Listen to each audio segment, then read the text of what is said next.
went live, I missed this morning because I was heavily involved in some post-production on that feature film I've been telling you about. So I was able to get the third rough draft done. You know what? I think I need a little bit of light. Let me grab some light. Bear with me for a moment. Let me grab some supplemental light. I didn't think about it until just now. I'm going to plug this in really quick.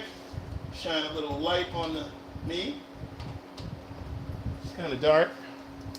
Let's see what we got here. Okay, here we go. I can turn that down a little bit. Here we go. Having a little trouble. Okay, yeah, that's a little bit better. That's actually a lot better. So, I wanted to get a little bit of light on me here. Let's bring it up a little bit. Sorry for I should have done that obviously before I went live. Didn't think about it. Because normally I go live. When I go live, I have daylight because I go live mostly in the morning time. But today is a little bit different. Like I said, I was doing a bit of editing. Let's see. That's as bright as it. That's good. Let me see how I look here. Okay, pretty much good. Yeah, here we go. I'm a little bit of shadow, but that's okay. Again, going on a little bit later in the evening today. Got sidetracked, doing a lot of editing. I was making some good progress. I didn't want to break my momentum. Okay, and here's the tip. When you're editing and you're working on a long project and you have some rhythm going, you have some ideas flowing, you have some, as they say, the momentum, the juices are flowing, the ideas are coming, don't stop. So that's what I didn't want to do. I didn't want to break my flow because I was really making progress. I was coming up with ideas. I'm in the polishing stage of the rough cut. So I didn't want to stop. So I decided to keep on going, made some great progress. Again, I finished the first, I don't know why I can't get this right tonight. There we go. I finished the first version of, the third version of the rough cut. And I sent that off to the producer and the director. They're going to look at it, give me some notes. One tip, the big tip, a next tip that I really want to talk about on top of this video. Hello, everyone. Hello. I see some people here that normally stop by. Thank you. Unfortunately, I can't see your name down there. Again, I always say that I can't read the small little print. I don't have my YouTube studio open right now, but I thank you for stopping by. Thanks for stopping by. Go to my channel, look at some of the stuff I've put. New stuff, plenty of new stuff up there. But again, back to the tip. The tip for this is I found out a great use for artificial intelligence video. I'm working on this film, and I didn't realize it when I started. The film has a lot of psychological issues. The main character has a lot of psychological issues. And some of those are brought to life in the film. But I was able to use artificial intelligence generated video to enhance those thoughts and off-the-wall ideas, surrealism. I've always wanted to do a project and use a lot of surrealism, Salvador Dali type stuff in a film, and I've never done it. I planned it. I started a few shorts, never finished them, but with the invent of artificially generated video, I can use it. I finally found a use for it. I know I've done a number of videos. I still don't think it's ready to actually replace us actors or actresses. I think it's a big preview of where things are going. I think it's a glimpse into the future, but it still needs a lot of work. Artificially generated video for us to make use of it, especially on a lower budget. I know a lot of people are making stuff. To me, I don't buy it yet. I don't buy it that it will completely replace actors. But I do buy that in the future, there's that possibility. And as I said in the earlier video, I shot a video today talking about, and I've done numerous videos. Go to my channel, you'll see me talking about artificial intelligence. And especially back a few weeks ago or a month ago when everyone was getting, shaking in their boots, buying into the hype and the fear of artificial intelligence. I think it's calmed down a bit now. You still have some people out there that are afraid, especially a lot of actors. And I'm an actor myself, so I understand where the fear is coming from. But again, I tell you, you can't stop the future. You can't stop progress. This is part of progress. Artificial intelligence is a tool, and you need to learn to use it. You need to accept it, embrace it, because it's not going away. A lot of my fellow actors want to try to figure out ways to get the government to put bars and bans and restrictions on it. That's not going to happen, and it doesn't need to happen. We need to figure out a way to work with it. It is a tool. It is a tool, just like any other tool. And we need to figure out how we can use it to our benefit as creative people. Let me sit up a little bit. I'm slouching down. But again, I understand the fear, but you can't stop progress. You can't stop the future from coming. We need to work with it, not try to fight it and block it and stop it because it might take some jobs away. What's going to happen, and here's me putting on my futurist hat, what's going to happen, and let me finish off my tip first. You can use artificial intelligent video the way it is right now for dream sequences, for psychological sequences, because it's inconsistent. It doesn't listen to you. I've been working on this film, and I've been using elements to bring the characters' dreams and hallucinations to life. And it works for that, because dreams and hallucinations and that type of stuff are distorted. They're not hyper realistic. Artificial intelligence video is a great tool for that. And I know I'm not the first person to discover it, but I discovered it for myself firsthand, and it was a lifesaver for this project I was working on. There were a lot of elements in this film that needed to be expanded on, and to make the story clearer, to make the viewer attached to the project. And I was able to do that by generating artificial intelligent video and mixing it. This is the key point. I mixed it with real video to supplement the real video, to supplement the dreams and hallucinations of the principal character. And it worked out great. It was able to create effects that we couldn't afford on this micro budget feature film. So it worked out great. And even though it's frustrating, even though I had to spend literally 3-4 hours generating some of the different effects, some of the different dream sequences, some of the different delusions and the things that the character was seeing before his eyes, and editing that into the video. So it wasn't perfect. No, by no means was it perfect. By a far stretch of the imagination was it perfect.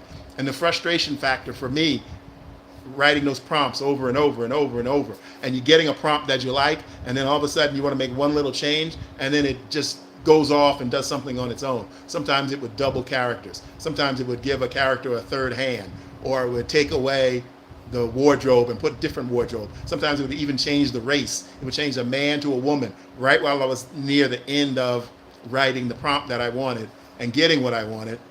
It would change it up. So it still does what it wants, but I was able to find ways around that. Now I made a full video, which will be in my video section on my channel. Please go to my channel and take a look at it. It's not up there right now, but I have other content about artificial intelligence and filmmaking if that's what you're interested in.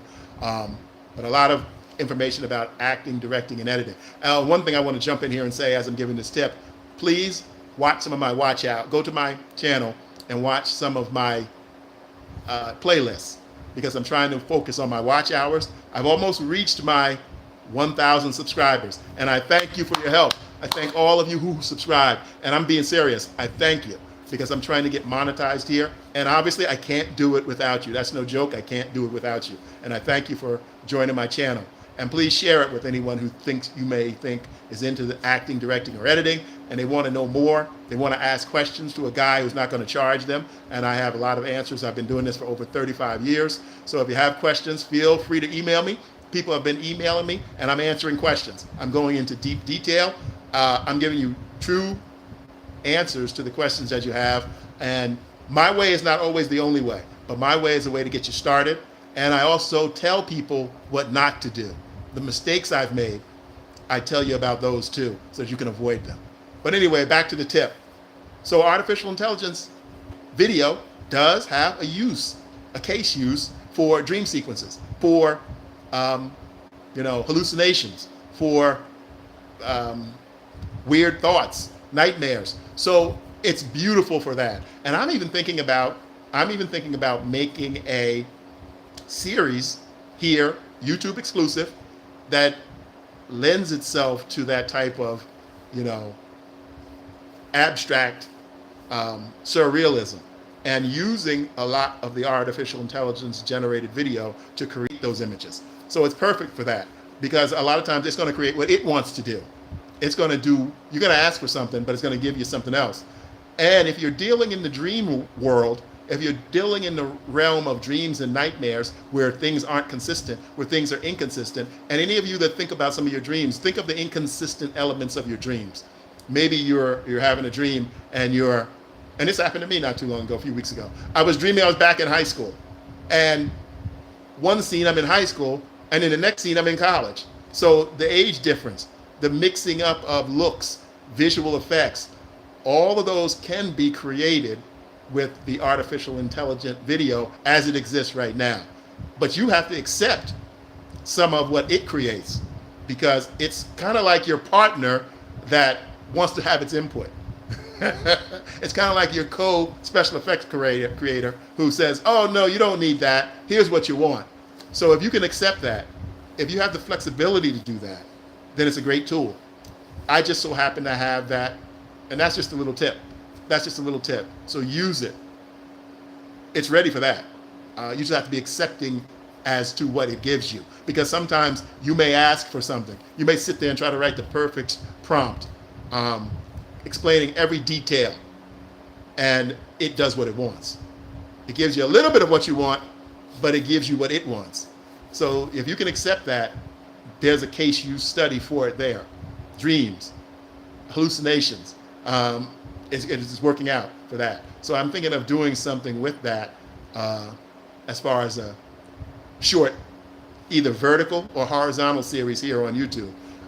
That's just a new idea I came up with finishing up this feature today, and using the elements of artificially generated video to make some of the dream sequences, some of the nightmares, some of the hallucinations more vivid. So I mixed real video with artificial intelligence video. I didn't just use all artificial intelligence video. I mixed it in with real shot video of the actors that we have in our project. And it worked out pretty well. Again, it's not perfect. It's not acceptable to everyone. It wasn't even acceptable to me at the start, because I want, as a director and an editor, I want the shots that I want. I know how I want it to look. I don't want a computer coming up and telling me, oh, we can only do this. And then that's another frustrating thing that it does. It sometimes won't do anything if it feels that you're generating a bad image or something that's against their policy. And then sometimes it will generate an image that's against their policy, but then if you want to make a small change, it will tell you, oh, we can't do that because that's against our policy. That violates this, that violates that. And you're paying for this stuff. Now, I'm not unreasonable. I understand what the fear is, because there are a lot of people out there with troubled minds that will create images, horrible images of people and real people and things like that. So I do understand. It's a powerful tool, and it can be used for good or evil. So I understand, but it's still frustrating. But that's enough said on that. So I'll talk about, in closing, I'll talk about my happiness that I was able to finish this third rough cut with the help of artificial intelligence. And honestly, tell you the truth, I wouldn't have been able to do it without it, because we had some elements that were really short. The scenes were running, some of the scenes were running short. They weren't explained all the way. It wasn't clear for the viewer. As a viewer, I'm editor/viewer, I'm watching it, and there were questions. There were things that weren't clear.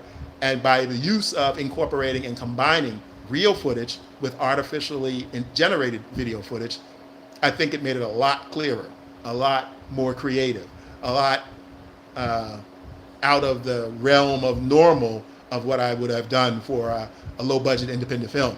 So I'm happy for that, and it's actually sparked some other ideas for me to create more original content here, and I just need to think of some stuff and recruit a couple of actors, actresses, and put something simple together. I might do a little pilot and see if you guys watch it. And humorous.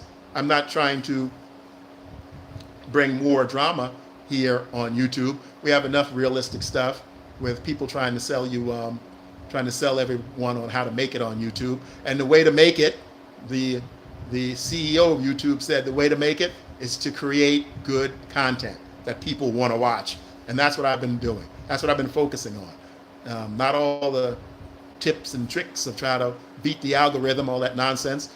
Make good content that people want to watch. Give value in your videos, and people will watch. People will watch. So that's what I'm trying to do. I don't have anything against people who are doing their sales gimmicks here because they're making money. They're making money. They're living off of it. But I give away information, and once I'm monetized, I'm going to give away all the tips and tricks I've learned along the way of what to do and not to do, just like I do with my filmmaking content here. I want to be a beacon of knowledge, but I want to get monetized first, and I will give away all the information that they sell. Because the bottom line is no one plan or method will work for everyone. That's the bottom line. That is the bottom line. So don't believe the hype. Do your own studying. Go on YouTube. Go on ChatGPT. Find out what you should be doing. Learn the details. Take the time. I know some people think it's a shortcut to go to a guru and they will tell you what they did. It's not necessarily going to work for you. That's the bottom line. It's not necessarily going to work for you. What you need are good, interesting videos, be it entertainment, be it how-to, training, whatever. There's thousands of niches here on YouTube, thousands of successful. Think of what you're interested in and make great videos to go along with that. That will get you a lot moving in the right direction. Now, I'm not saying I didn't listen to some of the free tips that I learned on here. I still do. I learned one the other day, which I'll give that out right now. Go back to your old videos and freshen them up. New thumbnails, titles that are more click-worthy, descriptions that are more click-worthy with keywords in the description and keywords in the title. Make better videos. Try to have some kind of hook up front that grabs the viewer's attention so they want to watch your video, because that's the most critical moment. You may have a great thumbnail, you may have a great title, you may have a great description, but when they click on the video, it's boring. Just being blunt, it's boring. Or the person seems dead. The person has no magnetism or no nothing to catch your eye or your attention. So you need to do that. You need to be yourself, but you need to be the best version of yourself. That's something that I teach actors. The best of you. That's a title from an author's book who I read, believe in, and have used. The best of you as far as acting goes. That's the same thing you need here on YouTube. You need to be the best version of you when you're trying to grab people's attention, when you're trying to teach them something or entertain them. You don't want to seem dull when you first start out, or a long explanation or a long lead in to your video. So that's just a quick tip about that. But once I'm monetized, I'm going to give everything that I learned and everything that I continue to learn as I go forward to help other people get on here and spread their message. There's room for everyone. This is an unbelievable tool, YouTube. It's an unbelievable service. And if you have a message, if you have something that you want to teach or talk about, this is your platform. This is your platform. I'm collaborating with a lot of different artists here on my channel. If you go there, you'll see I just started what's called a hanging mic series. I have a number of people interested in joining and coming on and doing episodes. Singer-songwriters, rappers. So go look at some of my content. Check out some of my playlists. That's going to help me get those watch hours I need, which is difficult, 4,000 watch hours. But I need your help. Go there and watch some of my stuff. I appreciate it. And share it. But I'm about to wrap up now. And I want to thank you for stopping by, taking a look at what I've done, listening to my tips. And again, I'll just recap my tip. My tip was that artificial intelligence, which I discovered over the last week or so, can be a benefit, even with all its flaws, if your project fits it. Now, you can make a project that fits it, that can deal with the hallucinations, that can deal with not giving you what you want, but creating what it wants. So I know they're working on it. I know it's getting better. I know it's getting more consistent. But again, it's a tool. It's early development of this tool. If you can find a way to use it, use it. And again, if you're into whatever field you're in, and artificial intelligence is a field that can do some of what you do, still learn it. Become a master of it. That's how you're going to stay relevant. It's a tool. Become the master of that tool. The tool is not the master of you. Human creativity is what makes the tool valuable. Human ideas are what make the tool valuable. So there might come a day in the future, and I think it's the distant future, where they won't need humans to create content. You know, every show will be generated by artificial intelligence. Every record or music, every painting, every printed article, every news story, all of it will be created by artificial intelligence. We're not there yet. We're not even close. I know a lot of the people on the upper end who are creating these programs, the programmers and the developers and the owners of these companies, are saying that it's coming real soon. Yeah, it's coming. It is. I'm not a denier. It's a tool. It's powerful. It's coming. But no, it's not going to come and shut everybody down and all humans will be sitting at home twiddling our thumbs while artificial intelligence and robots do everything for us. That's going to happen eventually. But we got 10, 20, 30 years, I would say. And I could be wrong, but I tell you what I think. And I don't think that within 10 years, there will be no actors. There will be no musicians. There will be no graphic artists. There will be no copywriters. There will be no typists. There will be no computer programmers. I don't think that's going to happen within 10 years. But we'll see. But we'll see. Okay, I'll see you tomorrow. I'll be back tomorrow and give you a rundown of what I plan to do. Tomorrow I'll have more flexibility. I should be able to get on in the morning with no problem because I finished the rough cut of the feature film.